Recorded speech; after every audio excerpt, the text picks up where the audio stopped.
ನಿಮ್ಮಿಬ್ಬರ ನಡುವೆ ಏನೋ ವಿಚಾರ ನಡೆದೈತಿ. ಆ ವಿಚಾರನ ನೀನು ನನ್ನಿಂದ ಮುಚ್ಚಿಡಾಕತ್ತಿ, ಹೌದಲ್ಲ?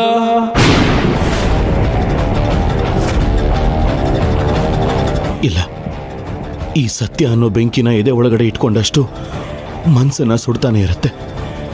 ಇದೇ ಸರಿಯಾದ ಸಮಯ. ಪುಟ್ಟಿನೂ ಇಲ್ಲ, ಎಲ್ಲ ಸತ್ಯ ಹೇಳ್ಬಿಡ್ತೀನಿ. ಶಿವಣ್ಣ, ನಿನ್ನ ಕೇಳಕತ್ತೀನಿ, ಆ ಶ್ರೀರಾಮ ನಿನ್ನ ಬೆಟ್ಟಾಗಿದ್ನೋ ಇಲ್ಲೋ? ಸರ್, ಅದು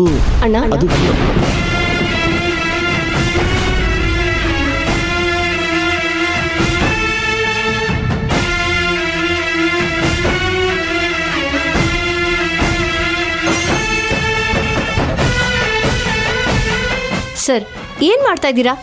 ಯಾಕೆ ನಮ್ಮ ಅಣ್ಣಂಗೆ ಹೀಗೆ ಹಿಂಸೆ ಕೊಡ್ತಾ ಇದ್ದೀರಾ? ಹಿಂಸೆ? ನಾನೆಲ್ಲಿ ಹಿಂಸೆ ಕೊಡಕತ್ತೀನ್ವಾ? ಅಲ್ಲ ಸರ್, ನೀವು ಹಿಂಸೆ ಕೊಡದೆ ಅಣ್ಣ ಇಷ್ಟೊಂದು ಆತಂಕದಲ್ಲಿದ್ದಾನಲ್ಲ. ಆತಂಕದಾಗದಾನ? ಹಂಗಾರ ಆತಂಕ ಪಡೋ ಹಂಗ ನಿಮ್ಮ ಅಣ್ಣ ಏನಾರ ಮಾಡ್ಯಾನ?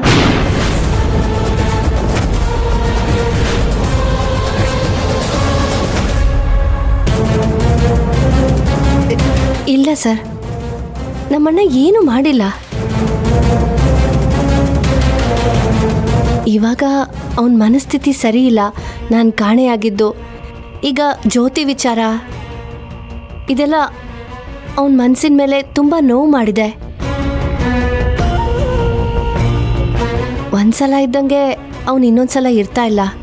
ಇಂಥ ಸಮಯದಲ್ಲಿ ಬಂದು ಏನೇನೋ ಕೇಳಿದ್ರೆ ಅವನ ಮನಸ್ಸು ಇನ್ನೂ ಕೆಡುತ್ತೆ. ದಯವಿಟ್ಟು ಅರ್ಥ ಮಾಡ್ಕೊಳ್ಳಿ ಸರ್.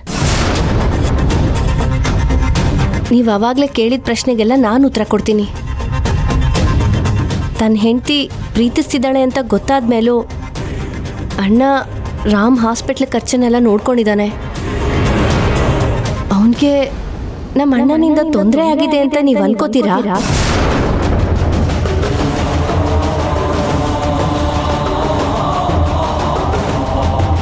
ಸಹಾನುಭೂತಿ ತೋರಿಸಿದ ವ್ಯಕ್ತಿ ಮೇಲೆ ಅನುಮಾನ ಪಡೋದು ಸರಿನಾ ಸರ್?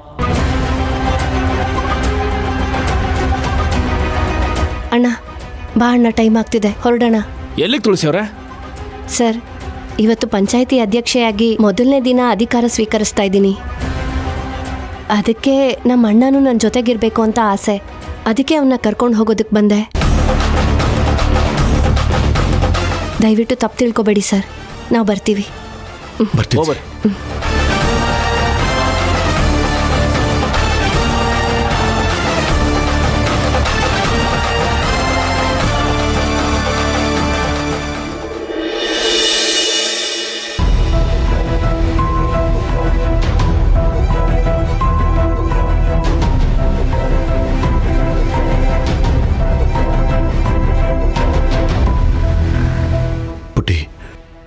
ದಯವಿಟ್ಟು ಕ್ಷಮಿಸ್ಬಿಡಮ್ಮ. ನಿನಗೆ ನಾನು ಮಾತು ಕೊಟ್ಟ ಹಾಗೆ ನಾನು ಅವ್ರ ಫೋನ್ನ ರಿಸೀವ್ ಮಾಡಿರಲಿಲ್ಲ. ಆದರೆ ಅವ್ರು ದಿಢೀರಂತ ಎದುರುಗಡೆ ಬಂದಾಗ ನನಗೇನು ಹೇಳಬೇಕು ಅಂತ ಗೊತ್ತಾಗದೆ ನಾನು ಅದು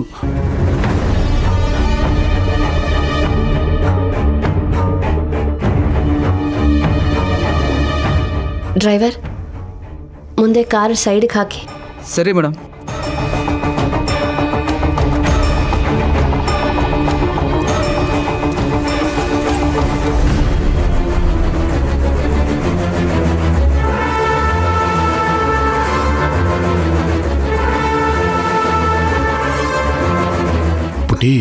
ಏನಣ್ಣ ಪುಟ್ಟಿ?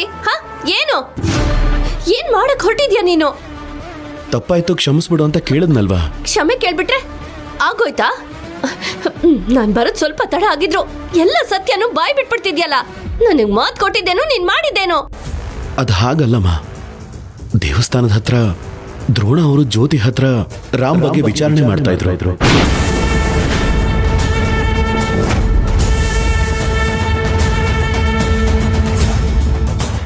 ಅಣ್ಣ, ಏನಣ್ಣ ಹೇಳ್ತಿದ್ಯಾ? ಹೌದಮ್ಮ, ಅದು ನೋಡಿ ದ್ರೋಣ ಅವ್ರಿಗೆ ಎಲ್ಲ ವಿಷಯ ಗೊತ್ತಾಗಿದೆ ಅಂತ ನನಗೆ ತುಂಬ ಭಯ ಆಯ್ತಮ್ಮ. ಅದೇ ಸಮಯಕ್ಕೆ ದ್ರೋಣ ಅವ್ರು ನನಗೆ ಫೋನ್ ಮಾಡಿದ್ರು. ಏನು ಮಾಡಬೇಕು ಅಂತ ಗೊತ್ತಾಗದೆ ನಾನು ಅವ್ರ ಫೋನ್ನ ಕಟ್ ಮಾಡಿಬಿಟ್ಟೆ.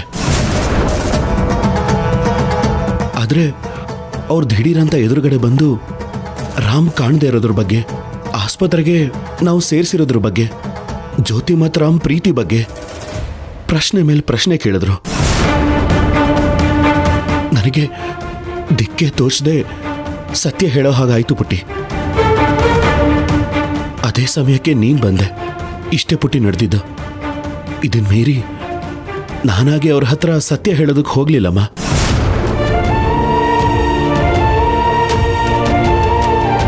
ಈಗ್ಲೂ ನಿಂಗೆ ನನ್ನ ಮೇಲೆ ಕೋಪನಾ? ನಿನ್ ಮೇಲೆ ಕೋಪ ಯಾಕಣ್ಣ ಮಾಡ್ಕೊಳ್ಳಿ, ಎಲ್ಲಿ ಸತ್ಯ ಹೇಳ್ಬಿಡ್ತೀಯೋ ಅನ್ನೋ ಭಯ ಅಷ್ಟೇ.